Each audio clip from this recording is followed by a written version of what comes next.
Welcome to the Explainer. All right, let's dive into a really fascinating and, frankly, a pretty strange story from the near future.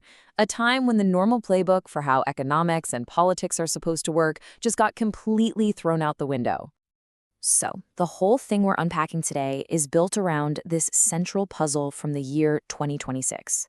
On one side, you have the US federal government in what can only be described as total chaos.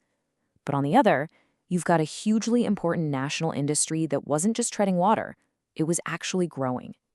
So the big question is, right, how on earth does that happen? How does something so vital to the country succeed when the system that's supposed to support it is completely breaking down? To get it, we've got to look at two big forces pushing in opposite directions, starting with the chaos itself, the crisis in government.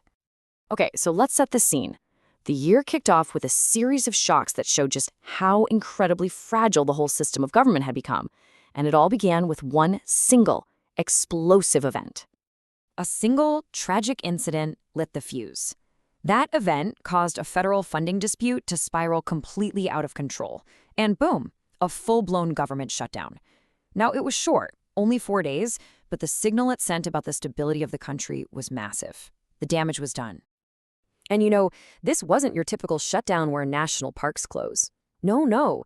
This hit the absolute core of national security and the economy. To shutter the departments of state, defense, and the Treasury all at once, that sent this extraordinary signal that the government was struggling with its most fundamental jobs. And as if that leadership vacuum wasn't enough, you had new legislation that was actively creating huge roadblocks for industry. There was a bill nicknamed OBBBAP, the One Big Beautiful Bill Act, and it was designed to create massive friction for businesses by rolling back clean energy incentives and adding tough new rules. And just to give you a sense of the sheer scale of that friction, get a load of this number. We are not talking about a little tax here. A tariff of over 3,000% on key components? Well, that's not a policy, that's a wall.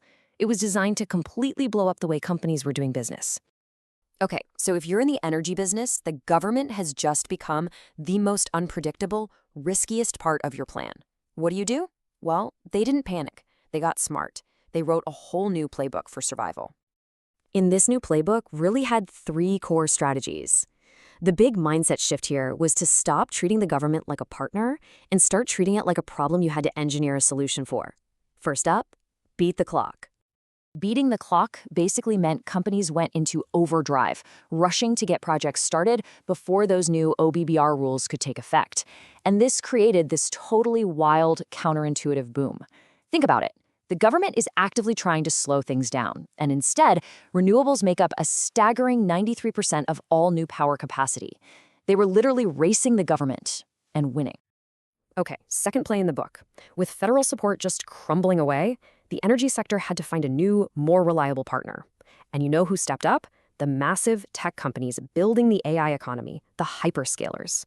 These companies had an insatiable need for clean, dependable power for their data centers, and they were willing to pay a premium for certainty. And this wasn't just talk. This partnership had real, tangible results. The demand from data centers for 24/7 carbon-free power directly fueled a huge 32% jump in energy storage capacity in just 1 year. The private market was providing the stability that government policy just couldn't anymore.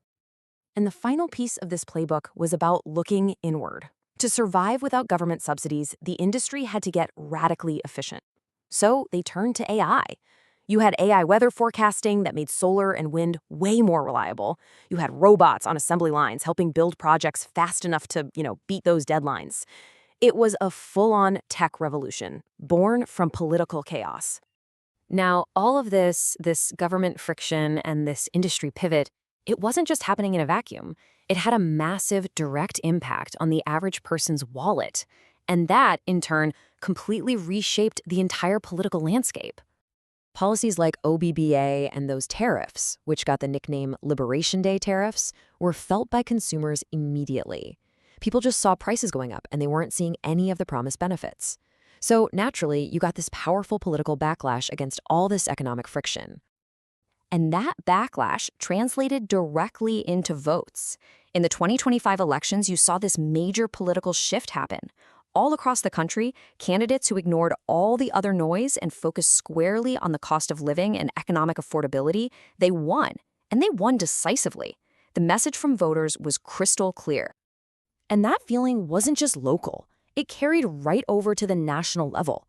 Heading into the 2026 midterms, the polling showed a pretty significant 5-point advantage for the Democratic Party, all because voters were prioritizing economic relief over pretty much everything else.